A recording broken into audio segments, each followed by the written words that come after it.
Breaking news. Benue massacre have exposed Kanu's illegal detention.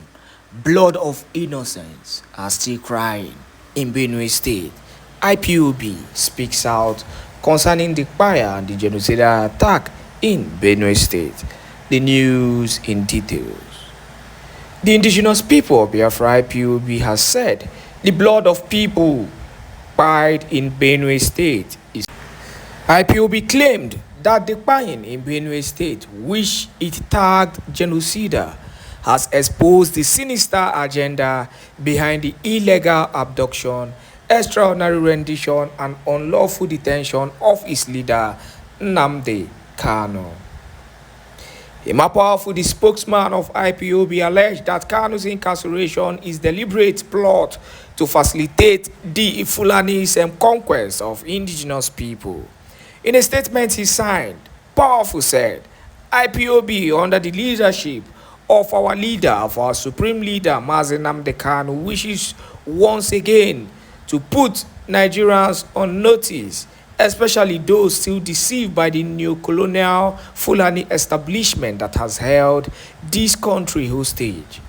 The ongoing genocidal attack in Benue State and the massacre, as widely reported by credible national media outlets, exposed the sinister agenda behind the illegal abduction, extraordinary rendition, and unlawful detention of our leader, Nnamdi Kanu.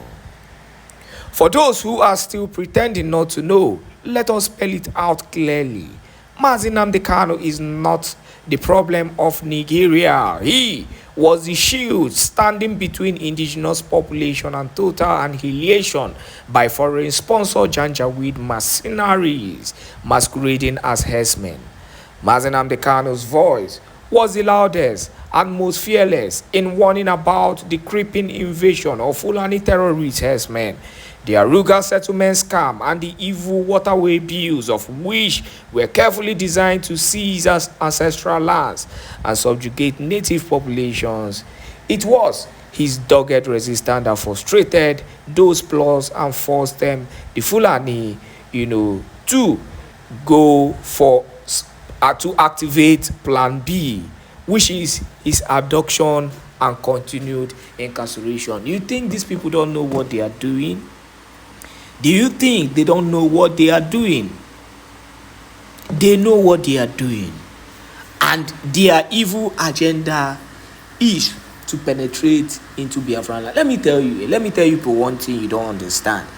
I'm still watching the WAR, the war happening between Israel and Iran. Now, you have these two countries in one country. Then you are asking, you're telling the people to live as one Nigeria. How can you have two different people with different, opinion and mindset on how life should be? You have the Arabs, the Muslim, the Islamic people. Then you have the Christian. You have a people who only agenda is to annihilate the other people. Their own is Nanim Gebi. I don't know if you've seen that leaf called Nanim Gebi. They want to live alone. They think it's their country. Though Biafrans is not even dragging with them. We are not dragging with them. All we are saying is, stay in your country and let us go in peace. Now, coming back to the Benue massacre and the genocide happening in Benue State, Nnamdi Kanu was the man who saw this far back. He started screaming. They wanted to shut him up by all means. He did the needful, first of all, by securing his ancestral land, Biafran land. Despite how the governors and the so-called politicians fought him, he made sure he secured our land. with the creation of the Eastern Security Network. If not, these people will wipe us out. They will comfortably wipe us out. It is not by gra. Because one thing they do is they penetrate into your land. Once they penetrate, they come like normal refugees or so-called herders, just as you see them. Then they spread. They map your territory, then they attack. This is what they do. And when they attack, if they go to a particular community, they buy everybody so that they can take over that community as their own. This is what they are doing. Then they establish their base there. Go into another community, buy everybody, and also establish their base there. It is a pity that we have governors, Ohanese, and leaders and elders who only care about what goes into their pocket. They don't care about the life of their people. When this whole thing will fall on them, it will affect both them and their children, and they will have no place to run to. They think it's by going to, traveling abroad, packing the whole money and sending your children. A time will come. But by then, I pray that Biafrans would have moved on. Now, let us go into the next news that we have today, and that is armed herdsmen attack Imo State community, buy several residents, injure a pregnant woman. This is what they are trying to turn our land into, a peaceful Biafrans, a peaceful land that we have in Biafran land. They are trying to turn it, turn our land to a place where our people will be running helter-skelter, up and down, because of these Janjaweed terrorists, all in the name of herdsmen. The news in detail. The attack has sparked widespread outrage and condemnation, with many calling for urgent action to protect the lives of innocent citizens. Suspected armed herdsmen have launched an attack on Agwa, a neighboring community in Oguta local government area of Imo State, resulting in several deaths and numerous injuries. Among the victims is a pregnant woman, Joy Osita Ashugu, who was shot by the herdsmen and is currently battling for survival in a hospital, Sahara Reporters has learned. The attack has sparked widespread outrage and condemnation, with many calling for urgent action to protect the lives of innocent citizens. The chairman of Oguta local government area, Ifeanyi Nani, who visited the survivors on Tuesday, reportedly condemned the barbaric attack in the strongest possible terms. The gruesome crimes of innocent people who were attacked in their own homes and farmers is a clear indication of the insecurity of our state, Nani said. Inani commiserated with the victims and their families, assuring them that the leadership of the local government area is committed to ensuring that peace and tranquility returns to Agba clan. We will do everything possible to ensure that those responsible for these acts are brought to justice, he said. Sahara Reporters reports that the attack comes less than 48 hours after a similar incident in Enugu State, where suspected Fulani herdsmen killed 4 local farmers in Mbuji, a Hiamufu autonomous community, in a brutal attack. The incident has raised concern about the growing insecurity in the country and the need for urgent action to protect the lives of citizens. Meanwhile, the Federal Commissioner representing Imo State in the Niger Delta Development Commission, NDDC, Karian Uchebu, has advised the locals to strong vigilante groups to protect their communities. This is where I come in, before I round up this news. Why are we creating vigilante? The Biafran Defense Forces, are they not enough to protect our people? Why don't you equip them the more? They are the only ones who can even, defend us. You created a Bubagu security network. A Bubagu security network, we are working under the direction or the directive of the state governor, which is not in favor of the people. So they were doing boy work. At the end, a Bubago security outfit turned against the people and started buying innocent people in Biafran land. If not for the emergence of the Eastern Security Network and the Biafran Defense Forces, what would have been the ordeal of our people? And that's what it be for my mouth today on this wonderful YouTube channel. Thank you for joining us on this Conformento news. In this video, we shall be showcasing Simon's trial. Mind you, this is a continuation from yesterday's court hearing. We cannot fit all the details in one video, and that's why sometimes we have to make a part 1 and a part 2. Yes, we also use illustrative pictures and videos to buttress our point. Mind you, these are not the official videos or pictures coming out from the courtroom. Yes, we use generative pictures sometimes to give a clear illustration of the court settings. With all of that being said, let's continue. Yesterday's court hearing happens to be a very strange court hearing and a very surprising one. Why? Well, 3 members of the IPOB came to the court session yesterday to testify against Mr. Simon. The moment we saw that 3 members of the IPOB came to the court session, we first of all thought that these guys are there to probably testify in favor of Mr. Simon, but to our greatest surprise, those guys traveled to that country to testify against Simon. So in this video, we shall be disclosing and discussing every single thing that has happened or happened yesterday in the courtroom. Well, the court session kicked off by the prosecuting lawyer making a statement addressed to the presiding judge, informing him that he has brought up 3 witnesses from the IPOB movement. Well, let's go to the courtroom and see what the prosecuting lawyer had to say. He said, "Our Honor, members of the jury, I stand before you today with a significant development in the case against the defendant, Simon. As you know, Simon is charged with inciting violence, a serious offense with far-reaching consequences. We have presented evidence detailing his inflammatory rhetoric and his direct link to the subsequent unrest. However, today, we present something unexpected, something that will shed further light on the defendant's culpability. We have secured the testimony of a surprise witness, a person who was previously unknown to us and who was directly involved in the events leading up to the violence. This witness possesses first-hand knowledge of Simon's actions and also his intentions, knowledge that directly contradicts the defense claims.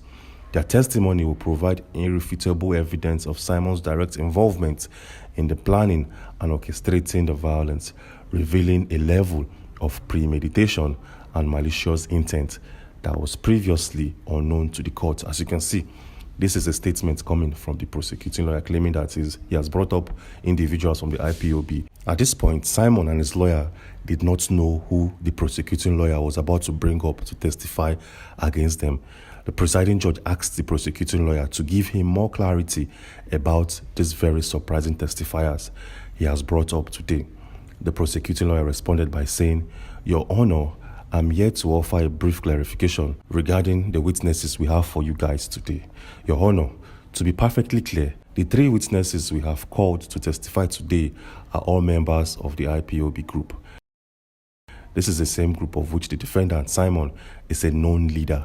Their testimony will provide crucial insight into the defendant's activities and motivations within the organization, and their first-hand accounts will directly address the charges against him.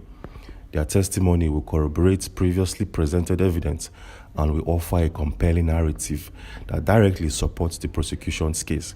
We believe their testimony is relevant and essential to the understanding of this case." After hearing the speech from the prosecuting lawyer, Simon's lawyer knew the game that this lawyer was about to play.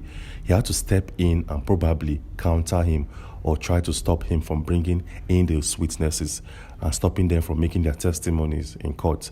Simon's lawyer stood up and said, "Your Honor, I stand before you today to respectfully request the suspension of the testimony of the 3 witnesses presented by the prosecution. While we understand the prosecution's desire to present their case, we have serious concerns regarding the credibility and the reliability of these witnesses. Concerns which necessitate a thorough examination before their testimony proceeds further. Firstly, we believe there is a significant risk of undue influence and coercion exerted upon these witnesses due to their affiliation with the IPOB group and the defendant's alleged leadership within that group. Given the potential for intimidation and the high-stakes nature of this case, we believe it is imperative that the court take steps to ensure the integrity and voluntariness of their testimony. And like I said, this was a speech coming from Simon's lawyer where he told the courtroom and the presiding judge that he would want him to suspend these testifiers from making any comments in the courtroom.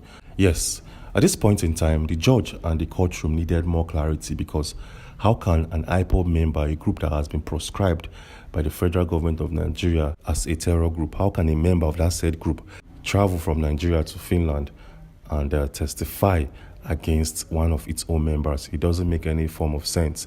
And this was the question Simon's lawyer was asking the presiding judge. He wanted the presiding judge to suspend the testimonies that will be coming from this IPOB member as well.